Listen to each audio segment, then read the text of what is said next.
Hi, I'm Allie Hamilton, and I'm so happy to welcome you to the Come As You Are podcast. Every week, we'll be talking about some aspect of healing, usually around childhood wounds and complicated familial relationships.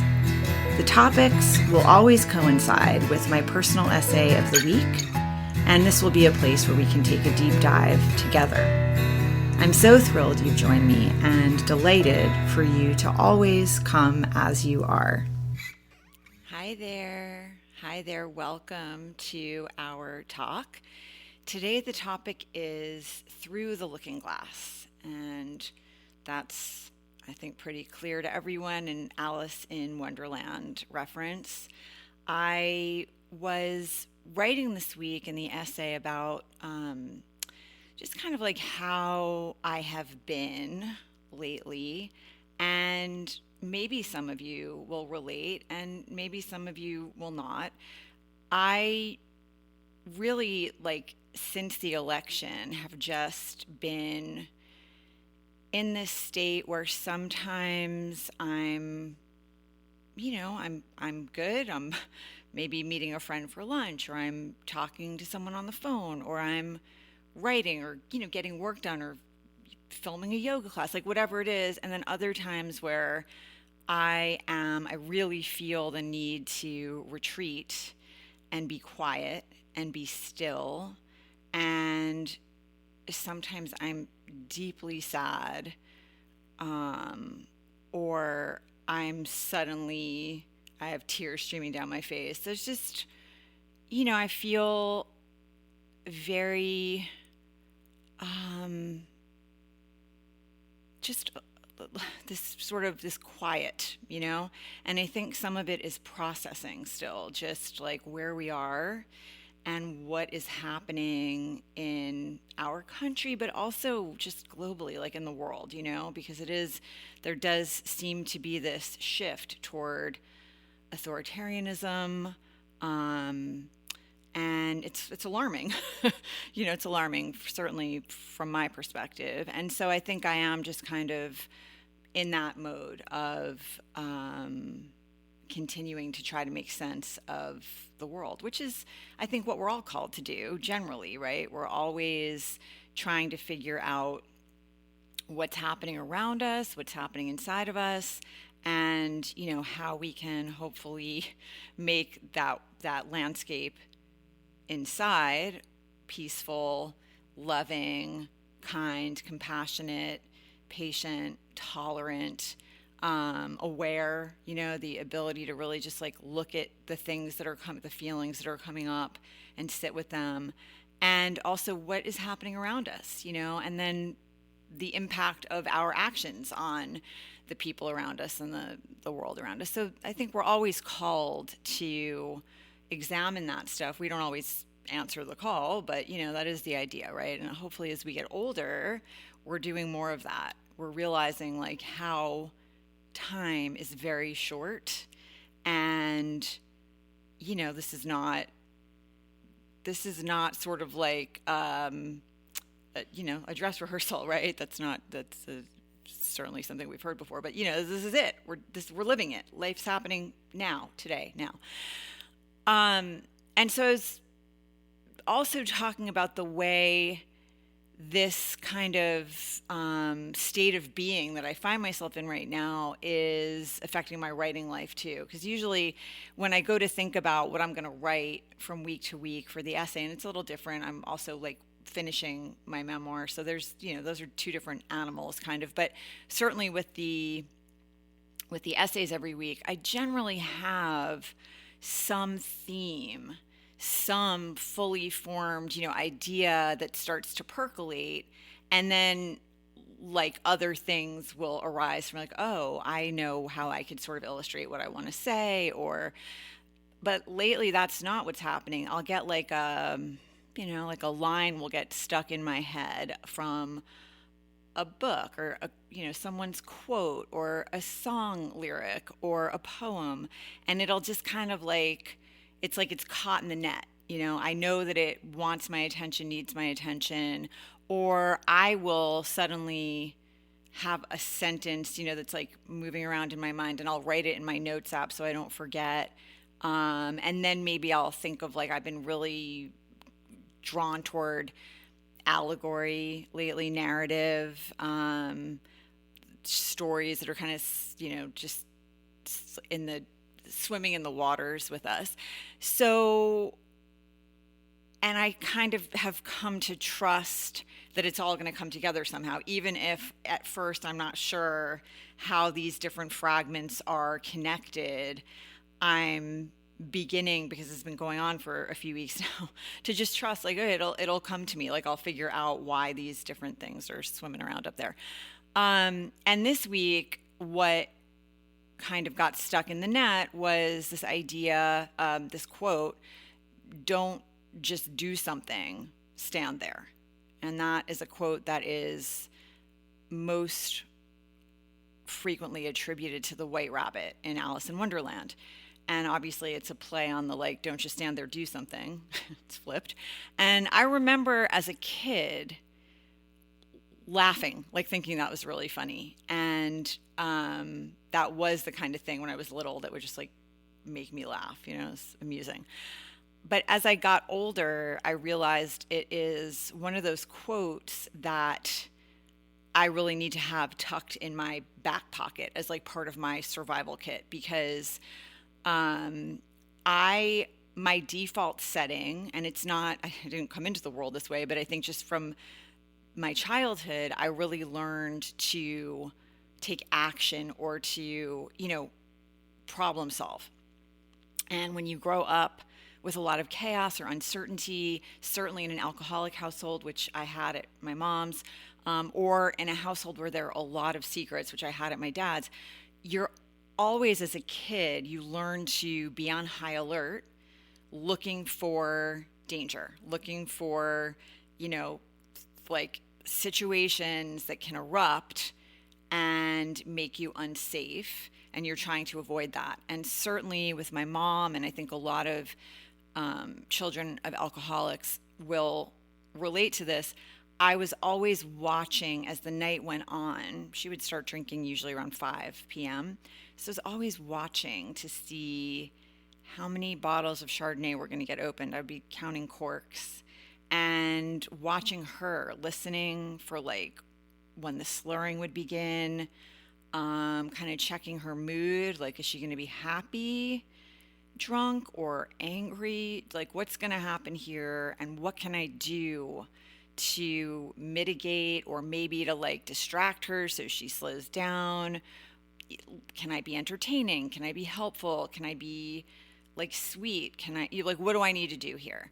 And so, and with my dad, it was like a whole bunch of other stuff. I was like watching, the phone would ring at my dad's house, and I would race to the phone, because if it was a woman calling for him and my stepmom answered, that was the end of the night. She'd be in the bathroom sobbing for the rest of the night. I was not supposed to ask who's calling, at my mom's. It was like, you would say, if somebody said, hi, is like your mom there? Yes, may I ask who's calling, But my dad did not want me to do that, because if it was like a woman's name, he certainly didn't want me calling that out through the house. So there's just a lot of that kind of behavior that you learn to be watching, listening, and trying to keep yourself safe. And then if all else fails, right, if there is sort of an eruption of anger or violence or whatever it is, you try to like make yourself invisible, or, whatever it is that you can do. So when you grow up in that kind of environment, I think it's really common to take that into your grown-up life and be kind of like that problem-solving person, or that person who's always looking, to kind of figure out if you're safe, or if a problem arises, you're quickly trying to figure out the solution, what needs to happen here to make things okay. If you see someone suffering, someone you love, but really anyone, right? You're like trying to figure out, what can I do? What can I actively do to help, to fix, to solve? And, if we're talking about something like logistical, then that's great. If it's logistics and you're trying to help somebody solve a problem, like, hey, I need to get, to this place by this time, can you drive me? That's great. That's probably going to be helpful. But if it's like someone is having a big emotion, like anxiety or fear or grief or longing, it's not so great, because sometimes really the most helpful thing you can do is just listen and just be there. And so I have had to work on that because, no one likes to see someone they love suffering, of course, or struggling. But it was always easier for me as a mom, for example, to rush in and save the day and make things better. Oh, somebody forgot their homework or whatever, to text another mom and get the homework and print it out. That was much easier for me than it was for me to roll it back and let my kids face the normal consequences of just staying with that example, forgetting your homework so you don't get recess the next day. And that's probably how you're going to remember at the end of the day to make sure you know what your homework is, to write it down off the board. And I'm using that example because that happened with my son, where we spent, and I've written about this before, but with the first, 10 years of his life, there was a text chat that I had with other moms, and almost every day somebody forgot the homework, and then somebody would take a picture and post it in the chat, and then everybody could print out who needed it. And when my son started fifth grade, he was 10. He was actually 9 when fifth grade started. He's always a year younger. I told him we weren't going to do that anymore. That he really needed to make sure that he looked at the board at the end of the day and wrote down his homework, because I knew if I kept doing this, it would never end. And so the first time he was all on board, he was like, great. And the first time he forgot his homework, he was not so on board. He really wanted me to send that text and get the homework, and I wouldn't do it. And he got very angry with me and frustrated. And it's just the first time I've forgotten, and can you just do this once? And, then if I do it again, you can and I was like, no, we're going to stick with the plan. I know that this is I know it's a bummer, but this is what we're going to do. And when you're 9, 10, losing recess with your friends feels like the end of the world, even if it's just the one day. But it makes an impression, right? And so that's that was way harder for me to hold that, with him, his frustration, his sadness, all of that, his anger, than it would have been for me to just fix it. But you're not really actually being loving at that point. The loving thing is to not fix it and let your kid face the consequences and then learn not to forget. So I've always had to kind of work on that. And it's still my instant, feeling is always I want to fix things or solve things or make things better, but I'm aware of that. And so when someone I care about is having a feeling or a frustration or a struggle, I'll usually ask, do you want me to listen? Do you want comfort right now, or solutions? What are you looking for? And that tends to be pretty successful. People will tell you, I really just want you to listen. Great.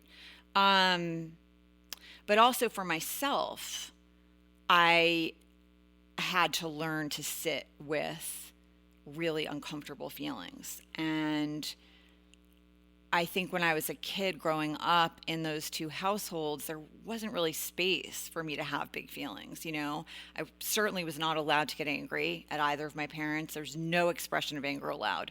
If I got angry, it was punishment. Sadness was really not welcome either. Because if your little kid is crying, clearly not okay, or it's you kind of have to stop what you're doing. And that was not the environment in either household. It was not my job was to help. It was not to be a problem. And part of that is the 70s. Part of it is a lot of things. My mom was also 24 when she had me and 28 when she became a single mom. And She's working her, ass off to try to like keep a roof over our heads. And there's a lot going on there. And my dad was, my dad. So that quote, don't just do something, stand there. I realized later that it was a good one for me to remember and kind of like tattoo on my brain, and that like floated to the surface this week and was just rolling around in there. And I thought like, oh, this is so interesting because Alice in Wonderland is, it's a metaphor for the loss of childhood innocence, right? It's Alice is out with her sister. She's kind of bored and she follows the white rabbit down the rabbit hole and has this whole like crazy adventure, this voyage. And it is very much like a voyage and return story, like the heroine's tale, and where transformation is going to occur.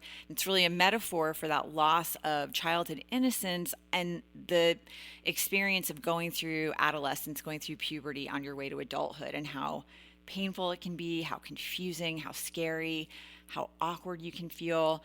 And multiple times in the story, like Alice will eat something and she'll get like way too big for the room that she's in. She'll be like crushed with her head kind of up against the ceiling and she's stuck, right? Or she'll eat something else and then she'll shrink down to like teeny tiny Alice. And so that feeling of like your body never being the right size or not knowing how much space you're allowed to take up. And when you're a girl growing up in this culture, there's a lot of messaging about that.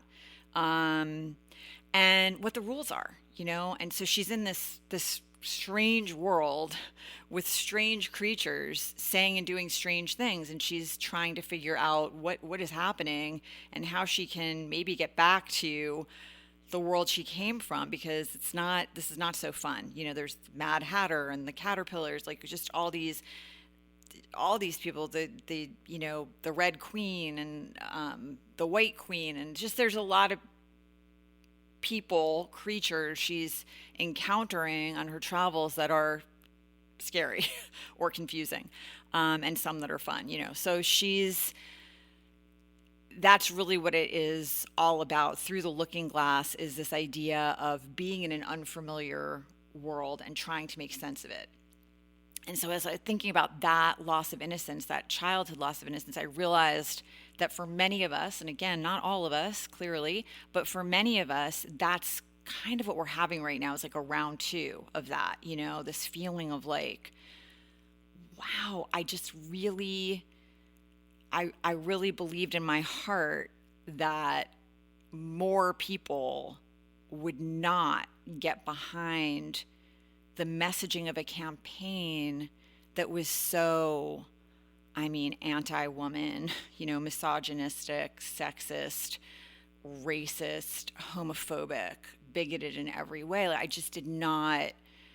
I didn't think that more than half of the voting public, and I certainly didn't think that more than half of white women would be able to overcome that messaging and vote for these people. I just didn't. And so there is this loss of like, you feel naive, right? When you come out the other side of that and you're like, oh no, I was really wrong about that. It is more than half of the voting public. And also for me, as a white woman, Gen X, whatever, really hard for me to understand that many women, white women, voting against their own interests from my perspective. And I really think from 10,000 feet up. I think a lot of people generally who voted for this ticket are not going to be happy with what happens. I don't have a crystal ball, but I'm reading and watching, and I feel like I am seeing the writing on the wall, and plus the words are coming out of their mouths. Like there's things that people are saying and doing that are being, nominees, and just the fact that so many men and a woman with credible sexual assault allegations, let alone convictions, like are being nominated for the highest offices in the land. I mean, conversations about the Department of Education, Social Security, Medicare, Medicaid, like SNAP for people who are like living on the edge here. You know, they're working 2 jobs, 3 jobs, trying to keep a roof over their heads, their families' heads, and are relying on like a free lunch for their kids at school, and just all these services like the 504s and the IEPs for people who have children with special needs, and conversations that I'm seeing on like the pages with parents who have kids in college who are now wondering about all of it, you know, student loans and Pell grants and a lot of grants that are like, that can offset the really high cost of trying to send your kid to college, which I know a lot about. So it's not easy to send your kid to college these days. And so there's just a lot of that. I think that people are, you know, not going to be happy with what happens. And if these mass deportations, if they really do this, there are unbelievable economic implications aside from the horrific moral and ethical implications of just like how we treat human beings. There are also really, really incredible economic implications. So for people who voted because they thought this was going to be better for their wallets, or like grocery prices were going to go down, I think you're going to be very shocked. So, you know, I'm just looking at this whole situation and I'm beside myself. But aside from like all of that, it's just, how do you, as a woman, listen to men who get out there and say, you know, childless cat ladies are ruining the country. And if you're a woman and you don't have children, your vote shouldn't count as much because you don't have a vested interest in the future of this country. You know, when asked about like affordable childcare, the answer is, well, and you know, see if your like mother or mother-in-law will come and move in with you, because of course like menopausal women don't have any other value except to take care of their grandkids. Like it's just it's a shock to me that so many white women were on board with that, let alone just the lack of, like, you know, the racism. I mean, they're eating cats and dogs, like legal Haitian immigrants. Like these things move around in my head. And I'm like, how do you go vote for people who say things like this? Like, I don't understand. You want the world to be better for your children, presumably, if you have any, and for other people's children, and for just people in general.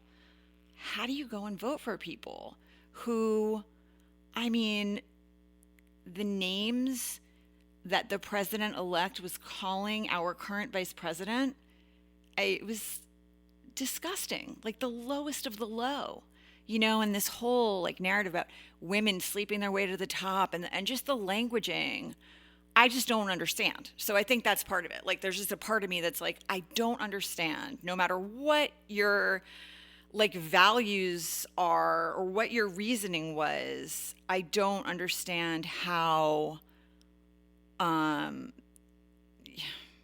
there isn't anything to me that's going to be more important than electing people who respect girls and women and queer people and people of all different races. Like we're supposed to be a melting pot here.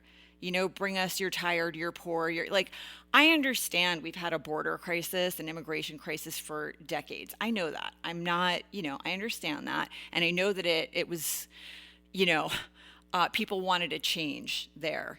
I also know that there was a bipartisan bill that got voted down by the Republican Party, you know, back in May. So it's just like we have a situation now where I think the way democracy was intended to work and what has happened, those are two different things. We've got capitalism, we have lobbyists, we have corporations, you know, and really just a few corporations kind of running everything, including insurance companies and the healthcare system in this country. Like there are so many different things that are not working properly.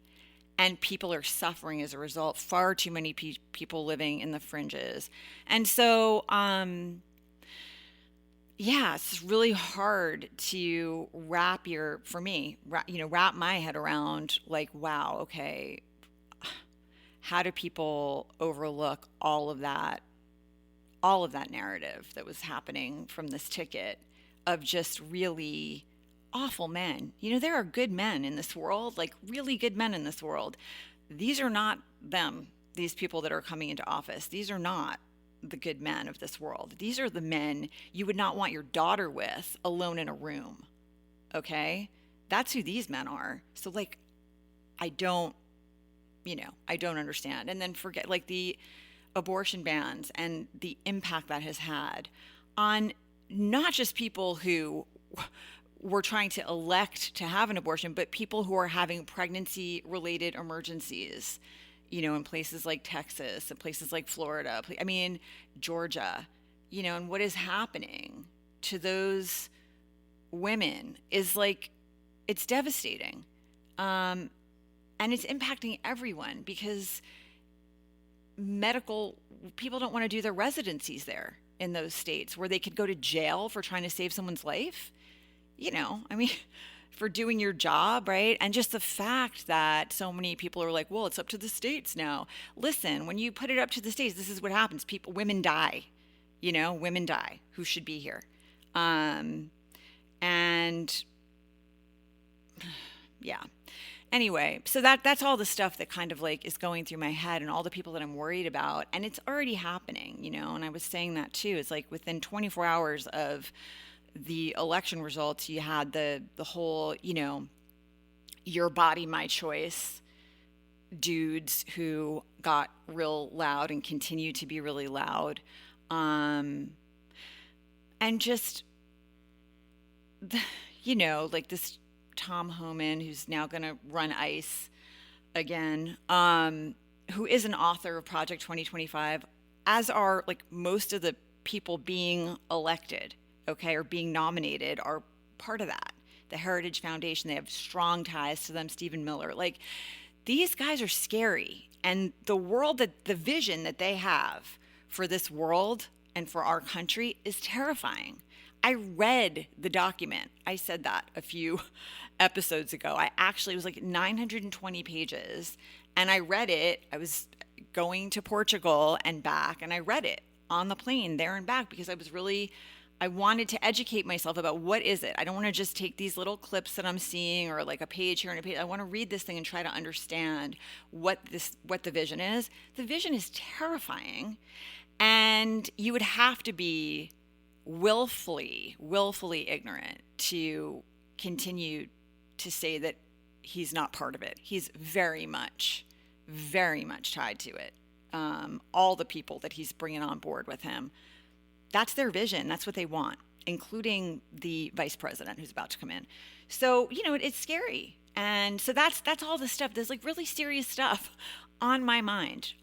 Social Security is a thing that's been, coming up for years and years, but, like, we are in a situation where, like, 10 years from now, unless things change, you're going to be getting 85% of your benefits instead of 100% of your benefits, which, to me, by my way of already, that's terrible.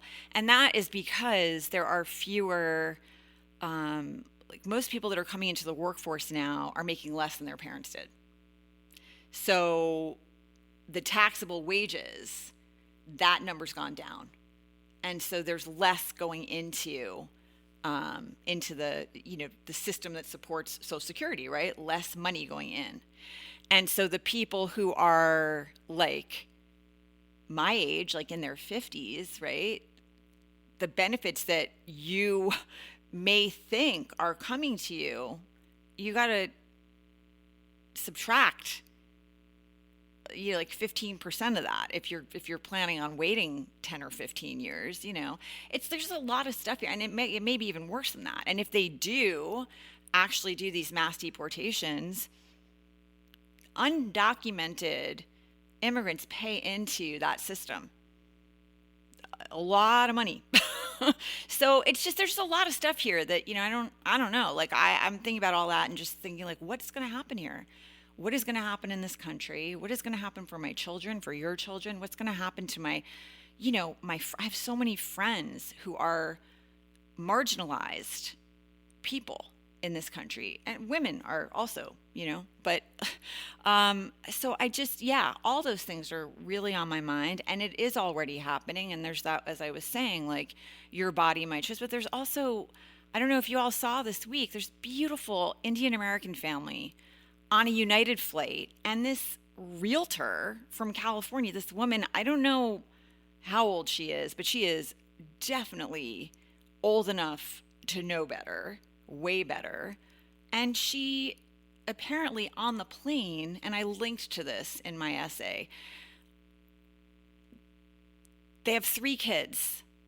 I'm pretty sure he's a photojournalist, the dad, and I think they had 3 kids, and their oldest was 11, and the 11-year-old was sitting on his own. And this realtor, I don't know how, like I said, 50, 60, I don't know how old she is. She started talking to this kid and asked him if he was Indian. And he said, I'm Indian American. And she's like, no, you're Indian.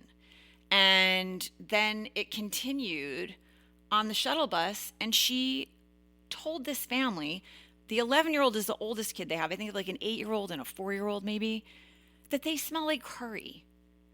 This is what I'm talking about. And this is not an isolated incident. And no one on the bus, one person stood up for them. One. So, if you think that the messaging of this campaign is not going to have real life implications for real life human beings, you're kidding yourself. And if you voted for it, you voted for this too. And that's the part, I think, for me that is so devastating and heartbreaking and, I mean, wildly disappointing. Like, I don't even know what to do with it because I'm disgusted. Honestly, I am. I'm just disgusted that so many people were like, yeah, I don't care about that. I just want whatever it is that I want. When you could have elected a ticket that maybe it wasn't everything you wanted it to be, but at least there was like some hope of working together to figure things out, of protesting and being heard. Again, I think that where I'm coming from now, I think the Democratic Party really does need to do like some serious, like a reboot and start to think about widening the net here because there are too many people living in the fringes.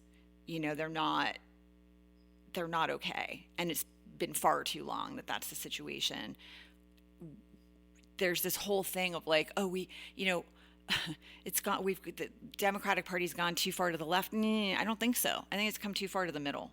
And I think that we've lost a lot of like actual working class people who are not okay in this country. So that's another conversation, but I don't even know if there's going to be an opportunity for that because I don't know what is coming in here. It does not look good to me. I don't know if there's going to be an opportunity to regroup for the Democratic Party and try again because these people are not, this is not a normal vision. This is not like anything we've ever seen before. Not here in this country. It's happened in other countries, but not here. So that's all the stuff that's on my mind. So, yeah, I'm going to be quiet sometimes because I'm processing all of that and really trying to figure out what we're looking at here and what's going to happen. And also trying to process like, that either so many people we're not really digging, and I know that part of what's happened is like we've got social media and people are living in echo chambers. They're watching, certain quote unquote news programs that are not actual news. And that's on both sides, journalism, just like straight journalism, like here are the facts of the situation. It's like so hard to find these days. It's everybody's, giving you their opinion, or it's like rage bait, it's like, let's keep people watching and scrolling and clicking because that's where the money is. And that's, if we can, get our ratings to be really high, then advertisers will want to pay us for ad time. Like, we all know what's happening, I hope, right? But if you are listening, if you're in an echo chamber on either side and you aren't kind of doing your due diligence as best you can to find some sources of news that are actually, potentially as close to the truth as you're going to get, I mean, I don't know what to say, I had a family member text me this morning and ask me if Governor Newsom is really trying to secede from the union. And I was like, what? What are you watching? Like, what are you watching right now? I mean, listen, I'm going to tell you, I'd be very happy if California wanted to secede from the union right now, but that is not even on the table. Like, that's not even a thing that's happening right now. So it's just like, there's all of that stuff too. And I mean, there's just like an oligarch, like we've got all these people who are billionaires now involved in our government, and it's terrifying. So, for the people who are just kind of going about their business, I don't know. I mean, God bless you, I guess, but I'm not.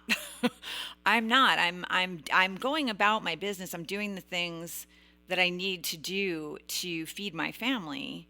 And I'm doing the things that are creatively fulfilling for me as I can. And I'm doing my own practice to keep my sanity and my, tend to my nervous system and all that stuff. But am I just like, la, la, la, life goes, no, definitely not.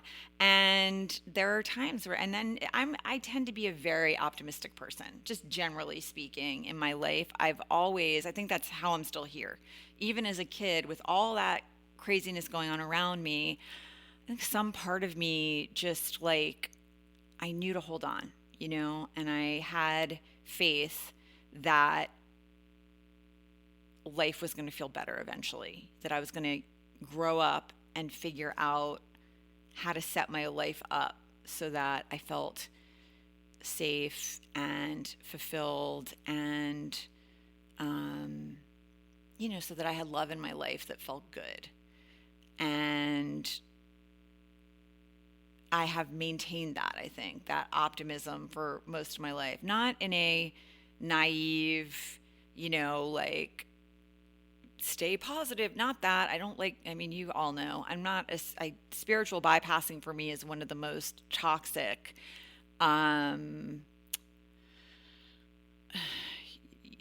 damaging, like states of mind to put yourself in, forcing, shoehorning every single thing in your life into your like gratitude column is a great way to make yourself deeply sick.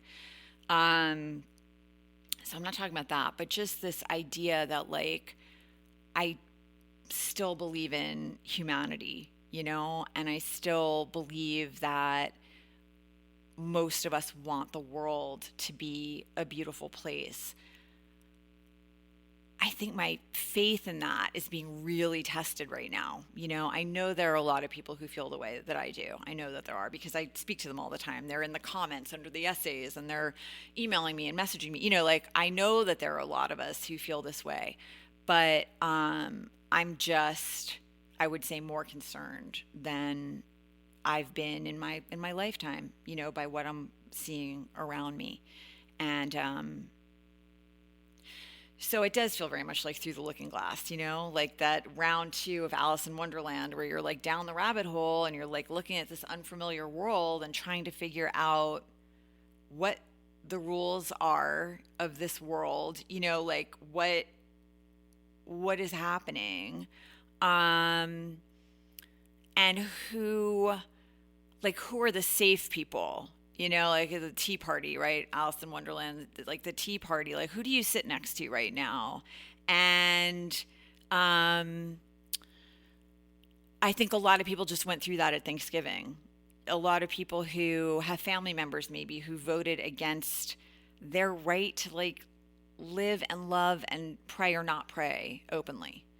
I have a lot of like queer friends and like just having to go and sit with family who just voted for a ticket that is very anti-LGBTQ, the whole community.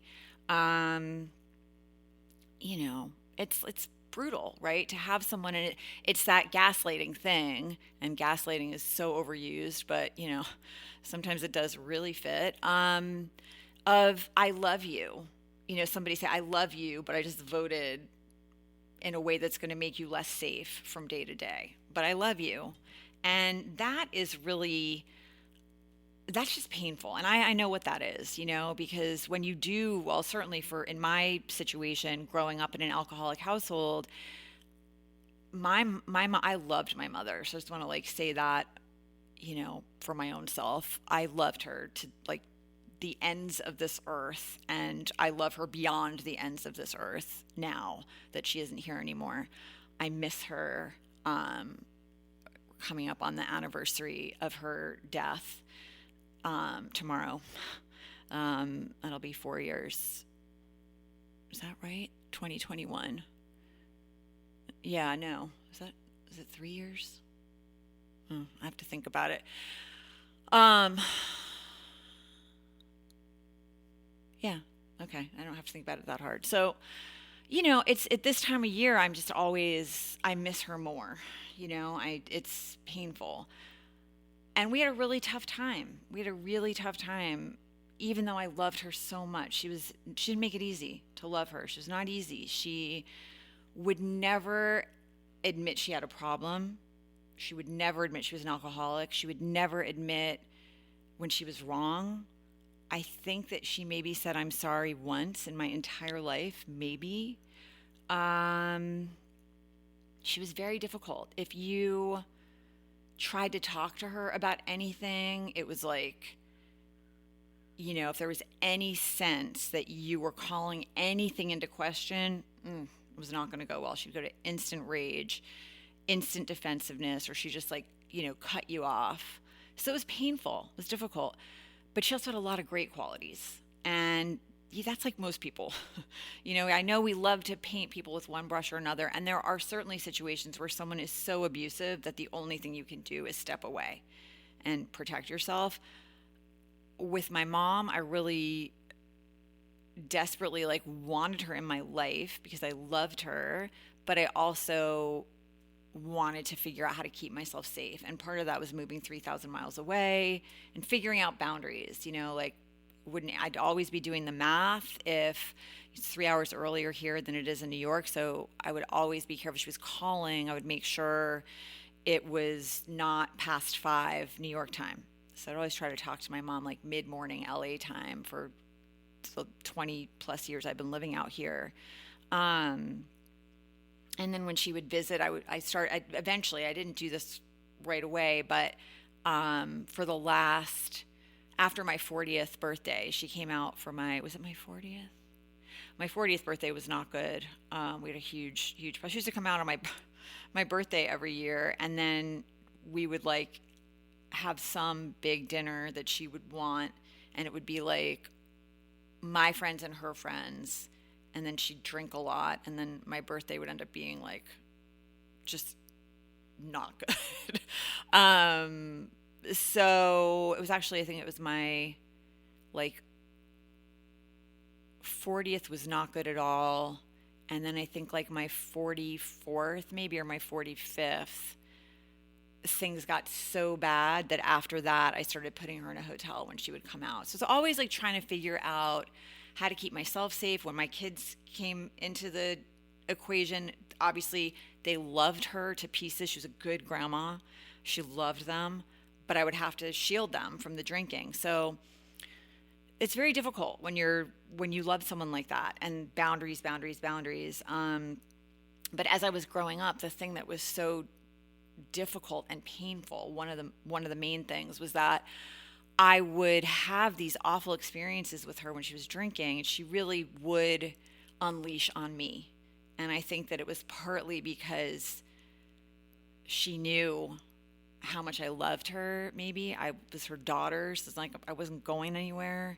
And partly because I think a lot of her rage came from being a woman in this culture. And it's a lot of what I'm writing about in the memoirs, just the way that gets passed down, I think, from mother to daughter often.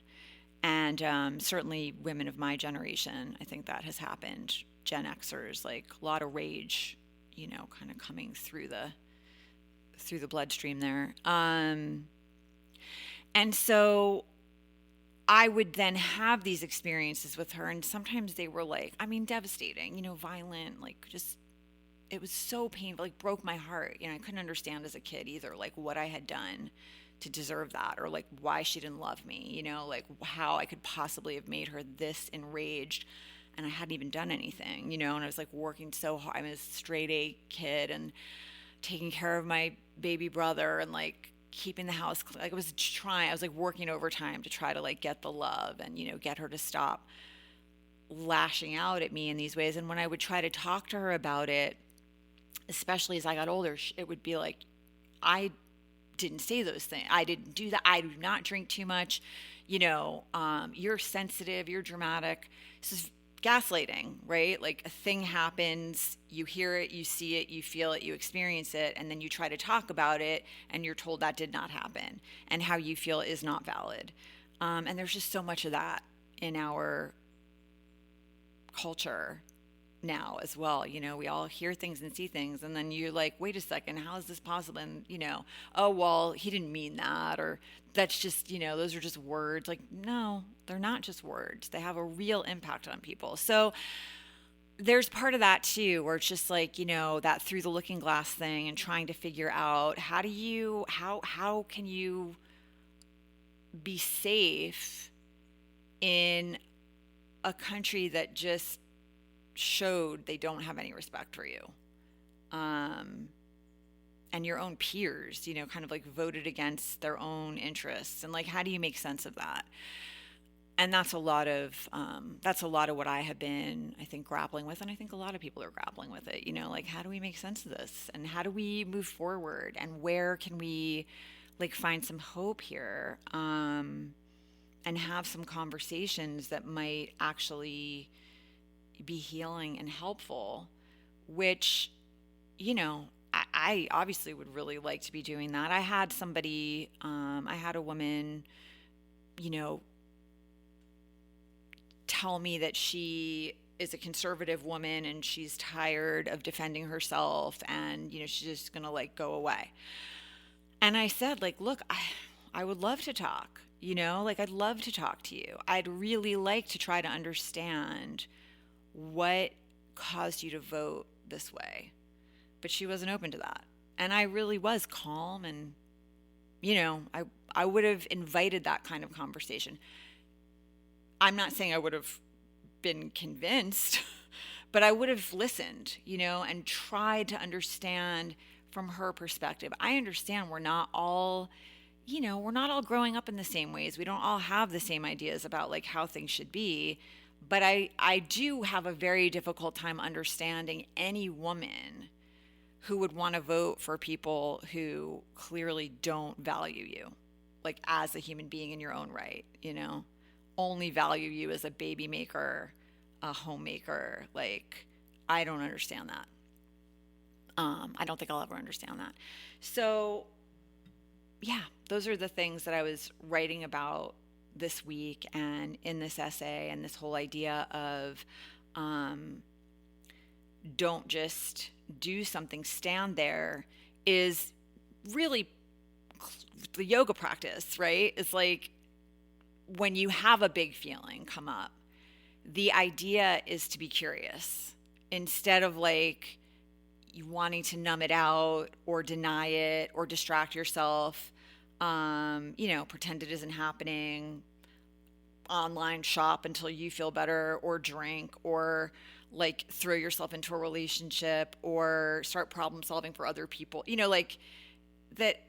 The idea is, no, let me just sit with this. Let me invite these feelings in for tea. This is something that I've talked about often. It's part of the like meditation practice, right? Like, and the yoga practice, self-study, understanding yourself, svadhyaya, right?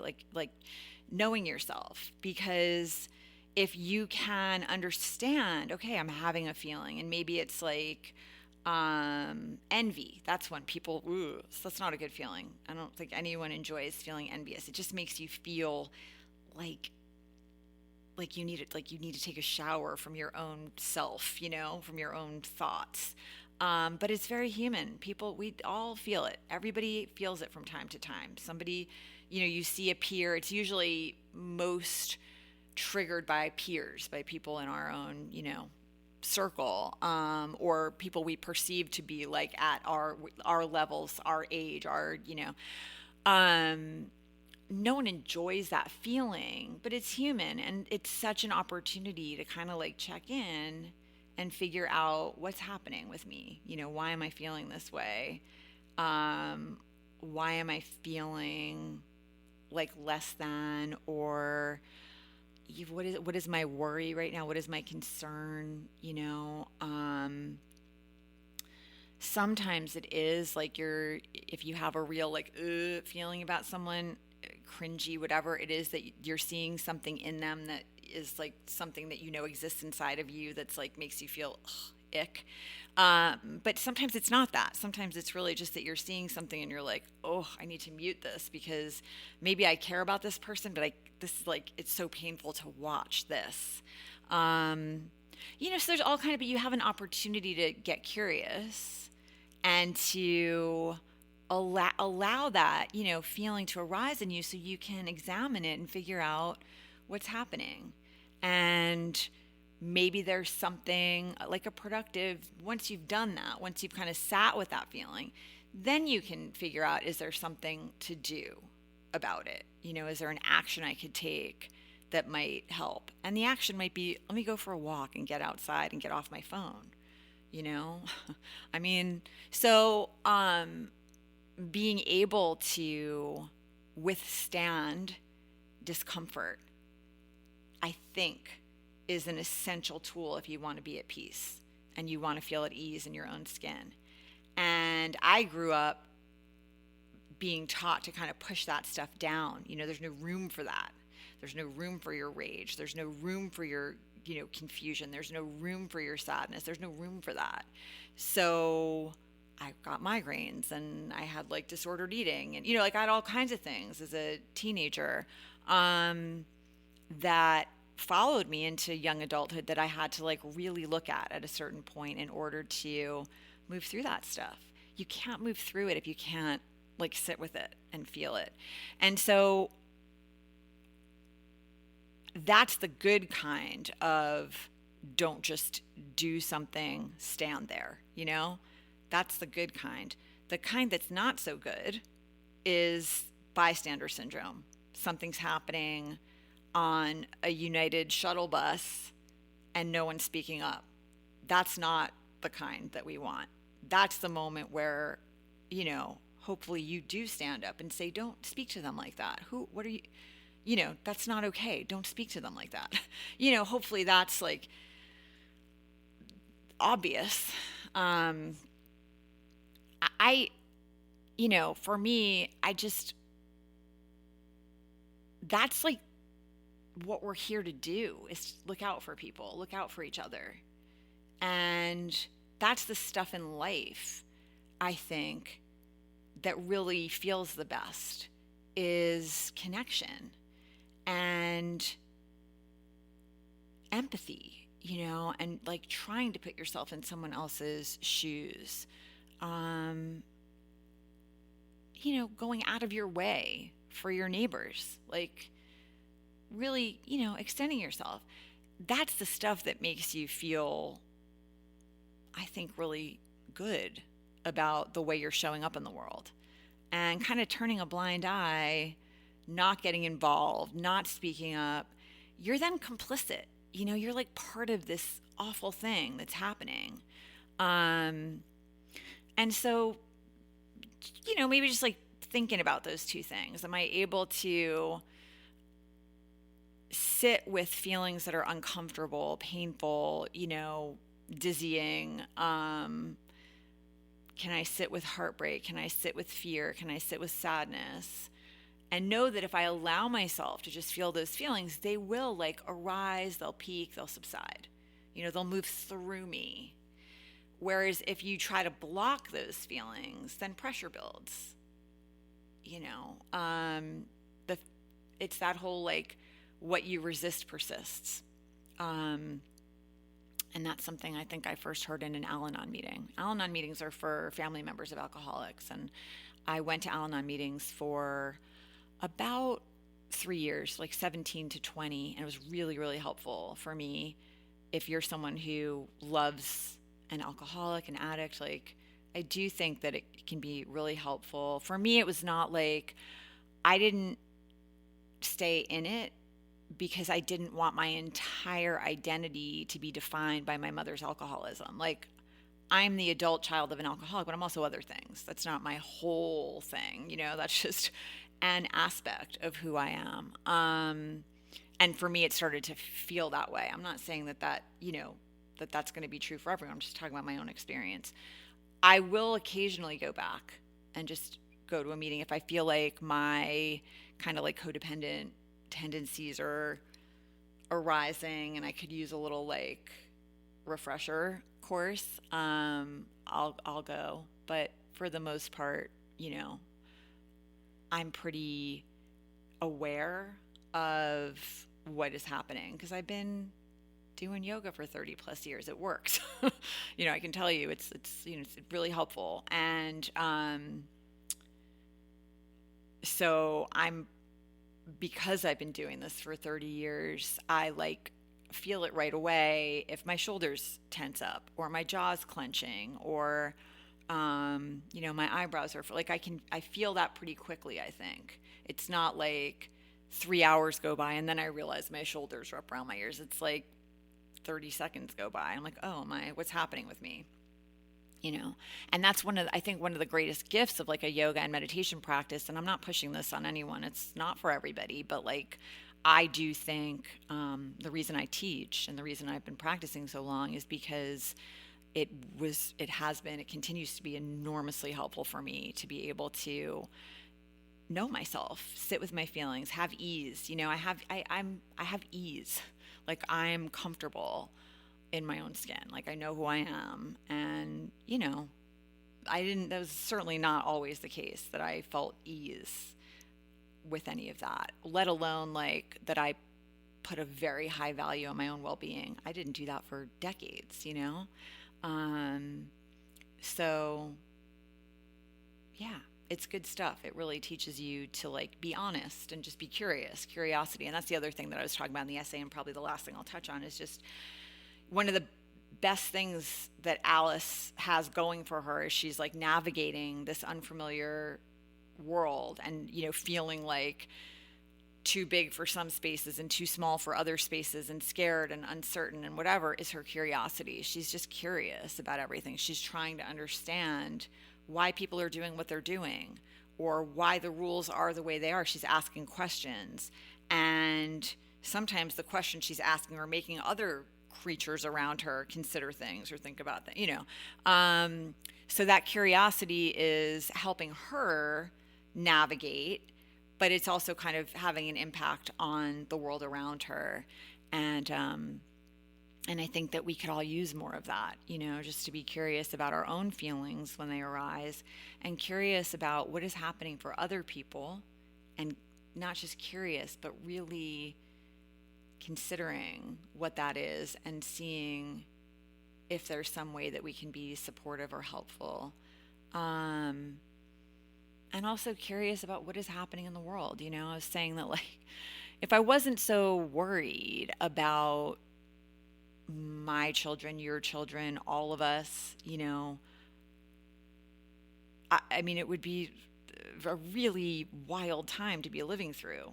And I think historically, it's going to be seen as a very, very, strange time that we're all living through right now. I would love for it to be a little less interesting, but we don't get to choose the timeline, we're just in it. And so I do think that if I weren't worried about the direct impact on so many people I love and care about, then I could just be sort of detached and curious and wow, this is wild and insane, this is so interesting. And And occasionally I can get there, but for the most part, I'm in more concern than I am curiosity about this particular issue. Being able to kind of meet yourself where you are is another part of it, is another part of that curiosity. And I was writing about that as well. It's just, I think that is really helpful. And I have been able to do that the last few weeks. I've just been able to kind of like, okay, I can write right now, so I'm going to write. I can film right now, so I'm going to film. I have the capacity to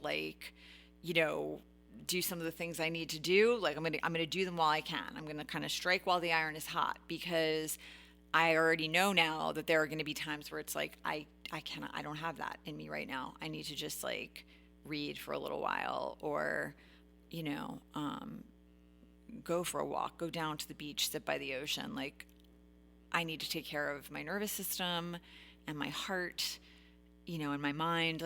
So I spent a whole day, I don't know what day it was. I think it was maybe last Monday or something. I had a migraine. So I knew I wasn't going to be able to write because, I just, that wasn't going to happen. But I did like a ton of accounting, a ton of paper. Like I got so much done because I was like, okay, I'm just going to keep going. Like, I'm fine. I'm able to do all this stuff. I mean, I think I went for like 8 or 9 hours just getting things done that I normally like, they're not fun, but they need to get done. I would have spread out over like weeks. I just went for it. So that's kind of what I mean. I'm just like, when I feel like, oh, you know what? Like right now I could go meet one of my close friends for lunch or for coffee, and like that would be really healing or nice. Or I can write. I've got like, I feel that energy flowing. And then I know that like sometimes I'm just not going to, and I'm not trying to force anything. It took me a really long time to be able to kind of meet myself where I am and have some compassion and not beat myself up for like not being as productive as I think I should be able to be. I'm not shooting on myself, and I hope you aren't either. So that, and I'm really, grateful to be in this kind of conversation. I know that it isn't always easy. Sometimes it's confrontational. But I think it's really important to talk about it for the people who are feeling this way, so they don't feel alone, or they don't feel like there's something strange that they're not able to just kind of like, wipe their hands and keep going. Like these are big things. These are big, big things going on right now. So if you are, if it's impacting you and affecting you in an emotional, physical, energetic way, I think that's very sane and very understandable, and just to try to be kind to yourself and patient, and try to meet yourself where you are. And I do have faith, when you look back in history, there have been so many times, this is the last thing I'll say because I want to end on a hopeful note, where people's rights were, being denied. And when you look back in history, for me, there are the people that I always am the most fascinated, interested, the people I respect the most, they're always the people who got out there and helped. They were loud. Sometimes they threw their bodies in front of other people. Those are the people. I mean, why do it's like we celebrate those people because we know that's the best in humanity. We know that. That's why we know these names. Martin Luther King Jr. Like, we know these names because these people are the ones who really had that incredibly positive impact on history and on life and on what happened next. And, if this is where we are and we need to be those people now, okay, right? Great. Let's do it. Let's do it. If you need to like rest and recover right now, do that, and then get ready, because I think we're going to have a lot of that to do. A lot of speaking up for people. I really do. And for ourselves. So, so that.